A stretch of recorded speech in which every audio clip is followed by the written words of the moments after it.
masuk jurusan itu, wah nih dosen ini cuma dalam 1 semester cuma datang 2 kali, ngasih ujian, suruh baca buku, dianya meroyek gitu, kira-kira gitu. Bahwa di kampus itu belajar hidup gitu, tidak hanya belajar keilmuan. Banyak kawan itu menjadi penting bagi kita untuk bisa mengarungi kehidupan.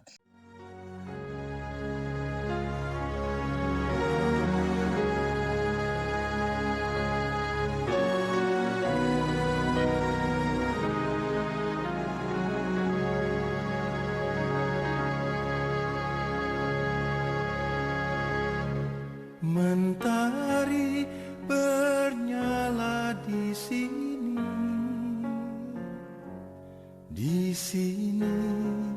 di dalam hatiku, gemuruh apinya di sini. Kampus Anar bergaul loh, kampus Anar bergiat lah, kira-kira gitu. Nah itu maksud saya desainnya dulu itu sangat bagus. Terus masuk tingkat pertama bersama gitu kan, oke, Anda belajar basic science. Karena untuk menjadi seorang sarjana teknik di ITB, semua tuh Anda harus makan ini dulu. Sampai ada penambahan yang berbeda dengan konsep teknologi, man-made ya? Gitu kan di situ. Jadi penguatan betul-betul basic science semua gitu.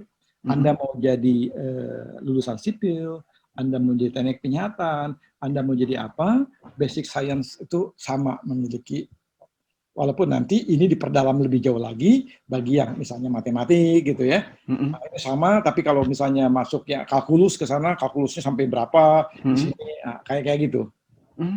Itu. Kalau interaksi dengan dosen, Kang Dadan, pada 1,5 tahun itu seperti apa? Kalau saya merasanya pada 1,5 tahun itu interaksi dosen, jadi ada dosen-dosen yang mentornya mentor gitu. Kan mentor kita mahasiswa. Oke. Jadi kita tuh punya mentor tuh mahasiswa. Mentor itu pelajaran ya, bukan mentor itu. Jadi gini, misalnya jadi mentoring itu bukan pelajaran nih, kegiatan. Kegiatan senior, kita ada punya mentor di senior. Tapi itu kan kalau misalnya gini, ada senior saya di dalam kegiatan diskusi apa gitu. Nanti ada mentornya itu si A, mentormu siapa gitu. Jadi sekumul mahasiswa punya mentor. Oh, itu di dalam konteks yang masa orientasi tadi, dikelompokkan begitu. Oke. Kalau sekarang saya mengenal karena saya ngajar di Lemhanas, kalau di tentara tuh selalu ada mentor dari sejak masuk AMN sampai jadi itu ada mentornya terus gitu kan.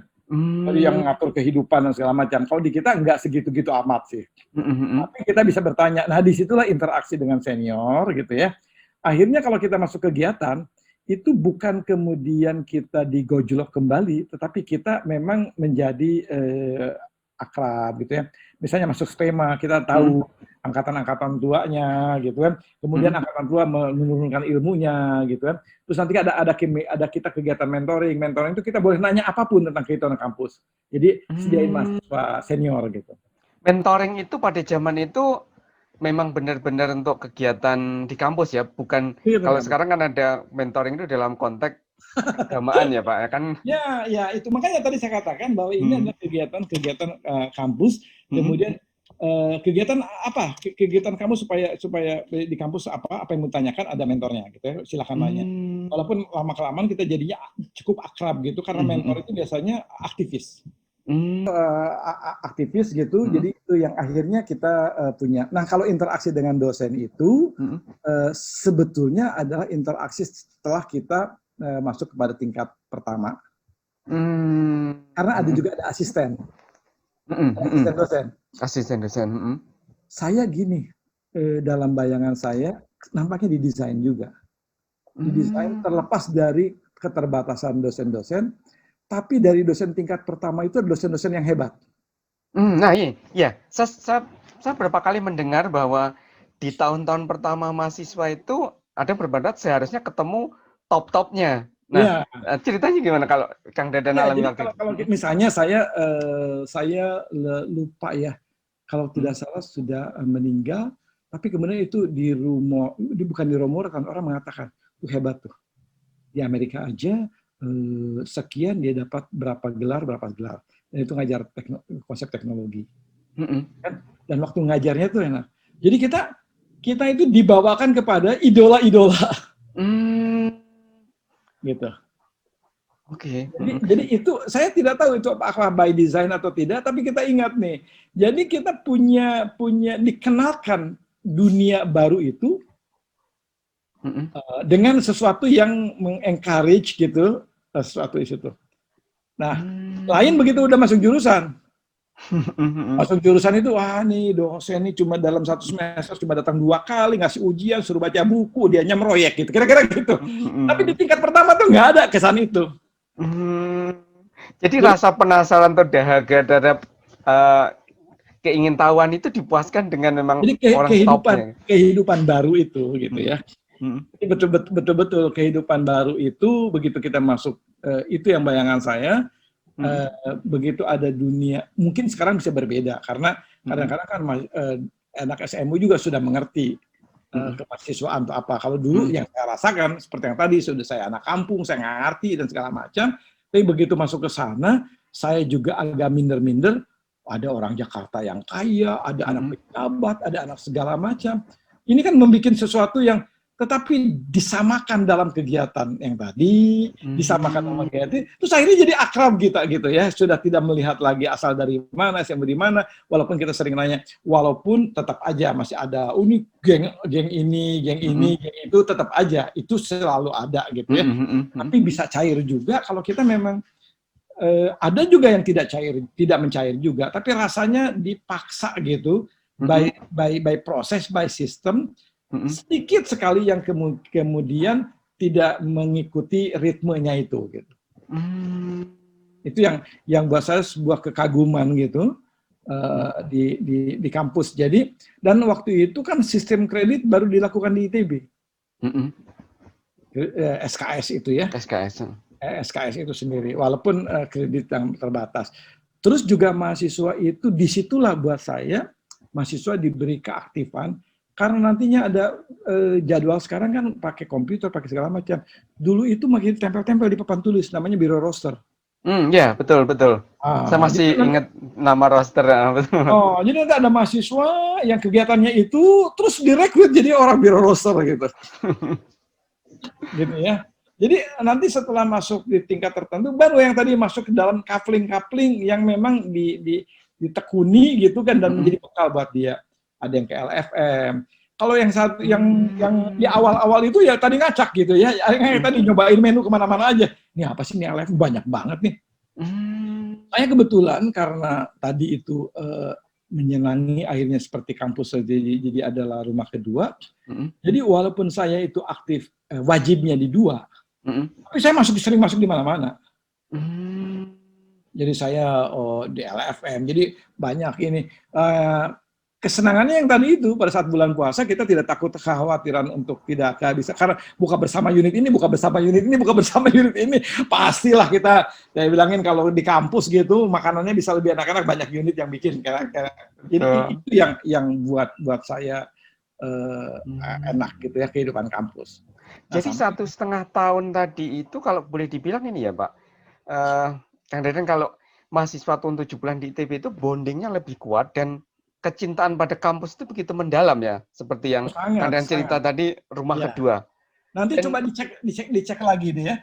Sampai saya tahu ada yang tadi yang pasti begadangan, pasti tinggal di situ. Ya mungkin sekarang juga ada gitu. Misalnya tanya deh X8EH. Itu sangat kental. Kenapa? Karena hampir 24 jam. Dia paling begini. Jadi kan gini, pada saat jam kuliah kan beda. Misalnya saya P1, saya belajar kimia jam 2 misalnya, yang lain nanti jam 3. Gua kuliah dulu ya. Nah pada saat saya harus kuliah, saya berpisah lah dengan teman di situ, gitu kan. Saya ketemu teman yang lain, teman kuliah gitu ya. Nah selesai begitu, saya balik lagi. Ya deh, sekarang tugas gua di jalan sekolah gitu. Kira-kira gitu. Dan waktu itu kita selalu meledek orang yang cuma masuk kampus 3 jurus. Apa itu? 3 jurus itu adalah perpustakaan, ruang kelas gitu kan, dan asrama. Oh ini bilang ini orang jadul nih, dia cuma dapat 3 jurusan. Bilangnya, kalau kita multi jurusan nih, gitu kan. Oh orang di situ makan ke situ, misalnya kemana ini yang cuma ada hidupnya di 3 jurus gitu. Kira-kira gitu. Oh ada juga yang memang begitu kira-kira. Itu punten, kalau yang 8EH itu waktu itu di mana anunya, lokasinya Kang Del? Itu yang dekat dekat jam itu, Oh, dekat Aula ya, Timur. yang sekarang jadi pos Satpam. satpam itu ya? Ya, ya. Di belakang Oke. itu dekat Aula Timur itu ada di situ Studio 8EH. Dan itu kan berfungsi kalau zaman saya kan mau istirahat habis kuliah ya di satu tempat UKM-nya, terus kemudian Iya, iya. apa-apa. Jadi memang itu kayak tempat kos di kampus Betul, gitu. masih terjadi betul gitu ya, Oke. terjadi betul di situ. Sekarang pun ada seperti itu, tapi kan kemudian saya ya mungkin pada saat itu juga gini. Jadi saya betul-betul masuk dunia baru, di Hmm. mana SMU itu tadi itu rumah, Mhm, tempat main, sekolah, dah gitu. mhm, Tapi mhm, begitu masuk ITB, dikenalkan dengan berbagai macam aktivitas, bermacam kegiatan, mhm. terus ketemu teman sampai 1.000 gitu. Belum lagi yang Hmm, ke atas dan ke bawahnya. oke. Mhm, Gitu kan? Kan kita 1 tahun ke bawah, 1 tahun ke atas, ke bawah kita, apa ke atas kita, itu kan jadi senior? senior, Mhm, jadi mentor kita, gitu mhm, kan? mhm, Atau kemudian juga jadi teman kita karena dia pelatih. mhm, mhm, Terus ke 1 tahun ke bawahnya, mhm. kenapa? Kalau tahun depannya kita jadi mentor, Oke, oke. ya kan? Mhm, Jadi minimal 1 tahun mhm, ke atas, 1 tahun ke bawah kita pasti kenal. mhm, mhm. Jadi perguruan tinggi itu betul-betul menjadi pembuka jaringan dan wawasan itu betul-betul kerasa begitu ya dari Ya, pengalaman Kang Den? saya mengalami itu dan Mhm, saya tidak tahu gitu ya. Kan kita tidak boleh memaksakan kalau dalam kata apa namanya Khalil Gibran kan kita tidak bisa memaksakan pikiran kita kepada mhm, mhm, generasi generasi ke depan gitu ya. mhm, mhm, Kan hidup mereka di zaman mereka gitu ya. mhm, Jangan mhm, kemudian hidup mereka dimasukkan zaman saya gitu ya. mhm, Cuma yang situasi yang saya ambil itu mhm. bahwa di kampus itu belajar hidup gitu, tidak hanya belajar keilmuan. Itu yang kalau Mmm, itu tidak dilakukan sayang gitu. Karena kalau belajar mmm, ilmu ya baca buku aja mhm, gitu mhm, ya, diskusi mhm. bisa gitu. Nah itu penting, ini cerita sangat penting karena, eee, kan nanti rekaman ini mungkin akan dilihat oleh teman-teman masih muda yang baru akan masuk kuliah. Ini pengalaman sangat menarik bahwa ketika kita kuliah, kita itu tidak hanya sekedar studi saja, Ya, tapi banyak hal di luar itu yang dari pengalaman Kang Dadan tadi betul-betul malah mewarnai hidup kita. iya. Jadi buat buat saya begini, sayang gitu ya. Mhm, Kalau kita mau pakai hitung-hitungan gitu ya, mhm, kita sudah bayar mahal, kita mhm, cuma dapat ilmu yang mhm. kalau nggak bayar, nggak pergi di rumah baca buku juga bisa gitu. Mmm, Jadi jadi saya bukan jangan dianggap idealis gitu ya, mhm, tapi mhm, saya orang mhm. hitung-hitungan gitu ya. Saya buang waktu, saya bayar gitu kan, saya cuma dapatnya dikit gitu. Cuma Betul. dapat 3 jurus tadi gitu ya. Cuma ya kalau kalau pengen tahu ilmunya ambil karena gini, pada dasarnya kan Mhm, yang masuk ITB, ya mungkin perguruan tinggi yang lain pun sama, tapi waktu itu kan dikit perguruan tinggi. mhm, mhm, 1.000 orang ingin mendapatkan kemewahan belajar. mhm, Jadi orang begitu masuk ke sana, sudah bersaing, yang terpilih masuk perguruan tinggi, pastilah mhm, kepintarannya sih di atas rata-rata lah gitu ya. mhm, mhm, Jadi walaupun nanti ada yang drop out dan segala macam, pada saat mhm, masuk dengan testing yang sama, kita melawan 20.000 orang, mhm, pasti kita termasuk orang yang cerdas lah dasarnya gitu ya. mhm, Nah orang yang cerdas itu ke perpustakaan baca buku gitu ya. Kalau kita biasa yang jago banget 1 jam ngerti, ya kita mhm. 2 jam lah pasti ngerti lah gitu kan, atau 3 jam. Saya sudah itu. Tapi terus kemudian saya Mmm, balik-balik ke rumah bawa buku yang saya tahu cuma baca itu gitu. Tapi kalau saya ke sana ketemu ada yang 8EH, ketemu ketemu Mahawarman, ketemu orang basket, ketemu ini, rasanya kita belajar hidup. Jadi mmm, ya sekian waktu tuh nggak rugi gitu kita sekolah di situ walaupun harus bayar gitu ya. mhm, mhm, Jadi kalau misalnya kita contohnya begini saya selalu kalau kita nonton bioskop mhm, beli tiket. mhm, Kalau kita pakai kedisiplinan kan saya hanya nonton film mhm, ya.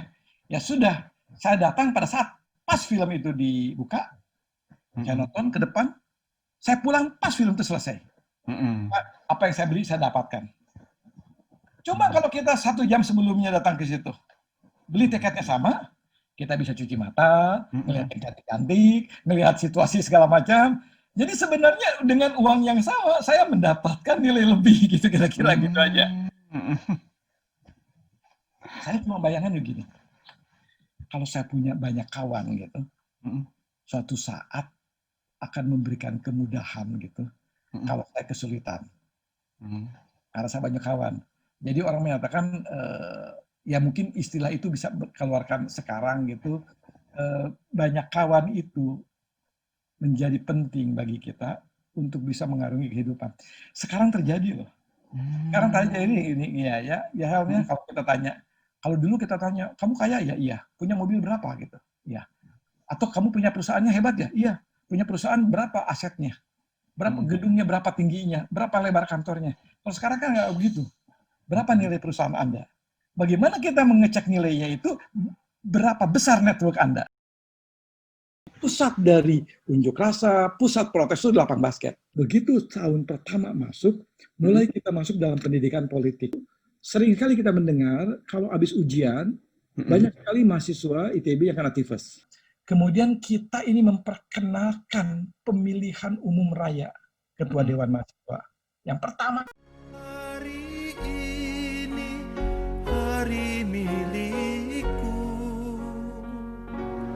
juga esok masih terbentang dan mentang.